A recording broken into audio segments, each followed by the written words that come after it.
Hey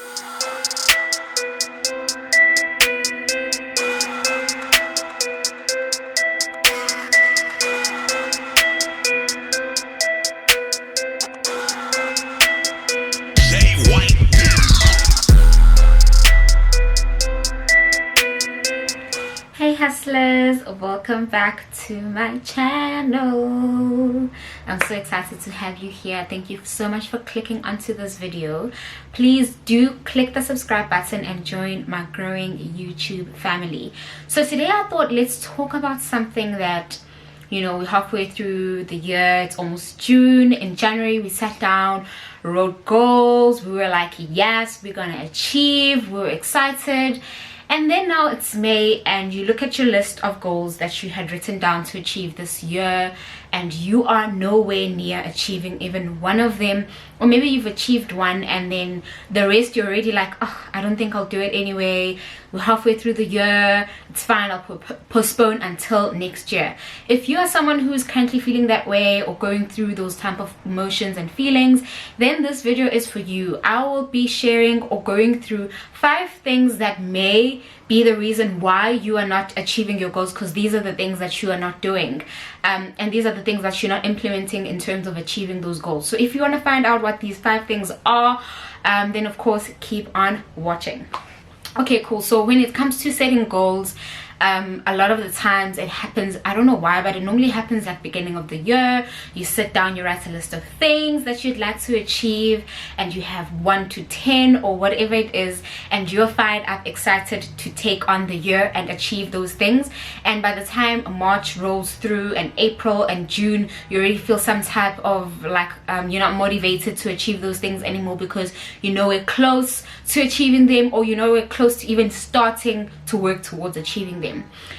So these are the 5 things that I have implemented in terms of helping me achieve my goals, and these are the things that could be stopping you, or maybe by you not doing these things, maybe that's why you're not achieving your goals. And number 1 is to start with the end in mind. You're not starting with the end in mind. What I mean by this is, for example, you've got a goal of saving 30,000 rand this year, for example, and you don't sit down and think about what would it look like, or what would it be like if you were to have achieved that goal.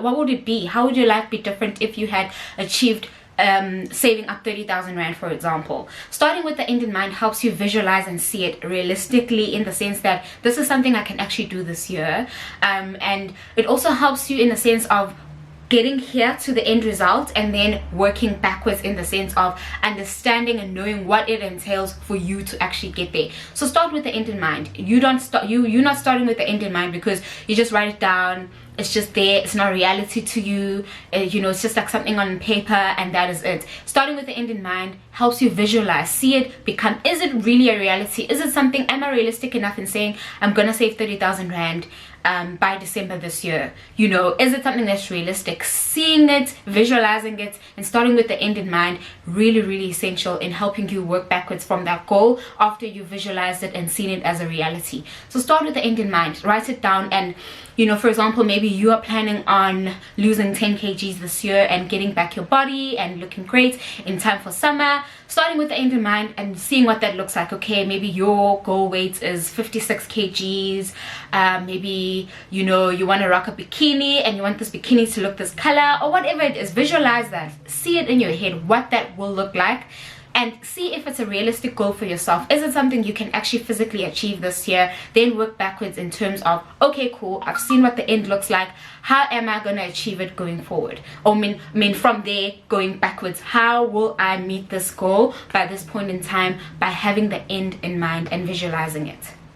And then the second thing that you are not doing, you are not writing down specific action plans to actually be intentional about achieving this goal. What I mean by this is that you are planning on saving 30,000. Let's use the 30,000 rand savings plan as an example for in this video. Okay, cool, you have started with the end in mind. You can see yourself, okay, cool, I've achieved the 30,000 rand.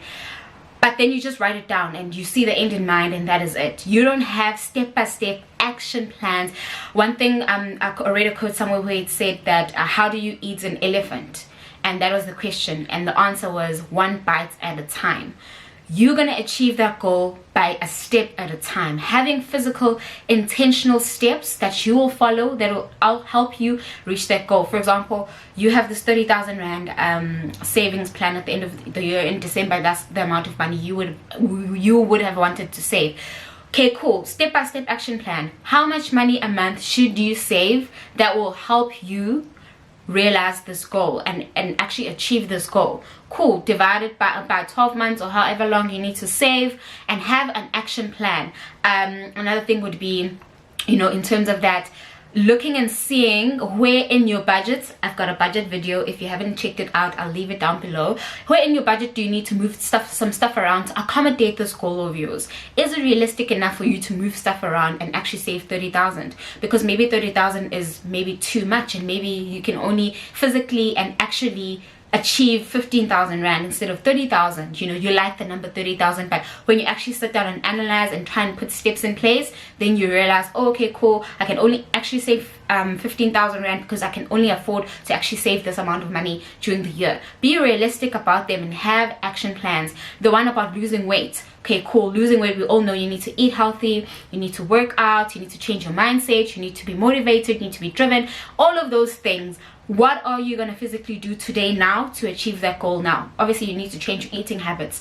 You need to eat differently. Step by step, what will I be eating? Maybe write down an eating plan or eating, you know, meal plan for the week. Monday to Friday, this is what I'm eating. On weekends, this is what I'm eating. It keeps you accountable, and it makes it much more realistic and easier for you to see it and visualize it and actually bring it to life. Because it's one thing to have a plan and a goal. It's another thing to actually see how you can do it, and step by step steps that you can follow that will help you realize this goal. So starting with the end in mind and writing step by step action plans to actually help you and be intentional about achieving this goal. And then the third thing that you are not doing, and I think that a lot of us are not doing, and we're not doing if it's something that you've now started doing, is identifying what you need to give up to achieve this goal. Now, this is a really important step, because if you don't identify things that you need to give up, things that you need to change in order for you to achieve this goal, then it's going to be impossible, unrealistic, and something that will be very hard for you to achieve. For example, I read a quote somewhere that said, in order for you to fully hold on to something with both hands, you need to let go of something else to hold on to it with both hands. So for example, if you're trying to achieve this 30,000 Rand savings goal, and you are really bad with your finances, you don't have a budget video down below, you know, you have no idea where to start, you need to let go of your bad financial habits to hold on to this goal. So you need to evaluate what is it that you actually need to give up. Maybe you need to give up your entertainment spending budget because you spend quite a lot. Maybe you need to give up your clothing spending budgets. You need to maybe be more frugal in terms of how you spend money, in terms of eating out, rather cook at home instead of eating out because you're spending more money on takeaways, or whatever it is that will help you identify, okay, cool, I need to give this thing up so I can hold on to this goal with both hands and be intentional about achieving it. The losing weight example, you need to give up junk, you need to give up a negative mindset because you need to always be positive. You know, you need to hold yourself accountable to your actions, things you do. If you eat bad, you need to realize that you can get up and continue, you know, with your plan and all of that. Just realizing what you need to give up is probably one important thing that you are not doing that is not helping you achieve your goals. So realize what it is that you need to give up. If you need to maybe put more time into this goals, because maybe one of your plans was to start a business, maybe you enjoy going out on weekends and, you know, like not doing anything productive towards this goal, maybe you need to cut back on going out and actually spend your weekends working on your business idea and working on launching your business and working on growing your business and side hustle. You know, identifying what you need to change is really important, which brings me to the fourth thing that you might not be doing, and that is constantly reminding yourself of this goal. Being constantly reminded of this goal by proclaiming the goal. And one thing is, if you don't think you can achieve it, you will not achieve it. That is just all a mindset thing. So if you're constantly reminding yourself about this goal, for example, I have financial goals as well, and in each of my budget sheets, so you know, my budget goes from Jan to December, and each month I update it depending on what I need to change or whatever it is. And I have a financial goal tab that I always see. So every time I go into my budget, I see that column and I see how much I've saved, maybe how much more I still need to put in, if I'm still on track. So every single time I go into my budget, I see that and I'm reminded of those goals. And it's something that I never forget, because I do my budget on a regular basis. You know, I do it beginning of the month, and then as the month progresses, I go in and just adjust certain things based on what's happened or changes or anything. So every time I open my budget, I see that financial goal. It's a visual thing. Maybe, you know, your workout goal is, I have a colleague that printed out her dream body and stuck it up behind her desk at the office, and every time she walks into the office and every time she goes to her desk to sit down, she sees that picture and she's reminded of her goal. You know, maybe it's something that can motivate you. You know, the 30,000 Rand savings goal could also be another thing that maybe you can set up a reminder or a reward after you've saved half of that amount, maybe 15,000. Once you've reached the 15,000 mark, maybe you spoil yourself to some clothing or whatever it is that you enjoy. But being reminded of the goal always helps you in your mind to be reminded of, okay, cool, it's there, you're not losing sight of it. It's something that you are intentional about. It's something that you are actively in the moment, constantly trying to achieve and aware of. Because it's one thing to write down your goals and forget about them, but it's another thing to be constantly reminded about them, to be intentional about achieving them and all of that stuff. So constantly be reminded of them. Maybe if it's a goal that you're comfortable with sharing with people, tell friends, have people to hold you accountable.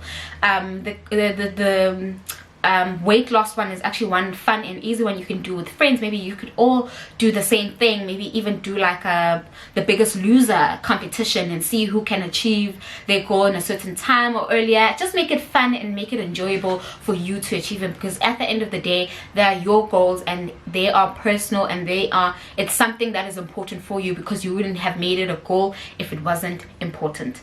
And then the fifth and final thing that is making you, or that could be the reason why you are not achieving your goals, rather, is one that is kind of almost contradictory to what I've said, but it's very important, and that is detaching yourself from that goal and not adding your own personal value to that goal. What I mean by this is, you know, we all fired up, we're starting with the end in mind, we are writing down action plans on how to achieve this, we are intentional, we're giving some stuff up, we are going, achieving these goals, and we add so much value of ourselves, or to, you know, we add so much value to this goal that ends up defining us, and we don't detach ourselves from that specific goal. So, you know, you might find that the goal is going to end up like running your life, and that's all you can think of. It consumes you, and that is not really healthy. You still want to have a balance. You still want to be able to enjoy the moment, your life in the current, but still also be cognizant of your goals, and still also be, you know, in that mode of being ready and excited to achieve them. But once it becomes like a burden and a chore and something that's not enjoyable, then you need to reassess and see, okay, cool, I'm adding too much value to this goal. It doesn't really define who I am. Because at the end of the day, if you don't save 30,000 Rand at the end of the year, and you've only saved 25,000 Rand, you're not a failure. Great, you know, you had this amazing goal, and that's great, and you reached for the stars and landed on the clouds. That's great, but learn to appreciate the process, learn to be happy and be grateful through each season and through each process. If you don't even get that summer body that you wanted by December, but you are comfortable in your own skin and you are happy in your body where you are, and you can rock a bikini and have fun, that is the achievement of the goal, in my opinion. You know, that is the achievement of doing something different, because remember, you had to give something up, you had to change your mindset, you had to change a habit, which is a great thing in the long run for yourself. You know, maybe you were someone who didn't know how to save, who found it hard to save, but with this challenge and this goal, it helped you to be able to save and get into the culture and habit of saving. That is a goal achieved, even though it's not your specific goal that you had written down, but it is a progress and it's a goal that has been achieved, and I think it's a great thing that should be celebrated. So don't let these goals consume you. Don't let them take over your life and now that's all you can think about and you're stressed that you didn't achieve the specific thing. Just learn to be grateful and enjoy the journey and the process, because that's what life is about. It's about the journey and enjoying the journey and not the destination, you know, if that makes sense. So yeah, this is a really short video. I hope you guys really enjoyed it. 5 things that you might not be doing that, you know, are probably stopping you from achieving your goals. Let me know down below if any of these things I've mentioned in this video resonated with you. Maybe also share some tips that you do that help you achieve your goals. I always want to create a community of people who share and engage, and just let's share with each other and help each other at the end of the day. Yeah, so thank you guys so much for watching this video. I will see you on my next one. As always, keep hustling and laters.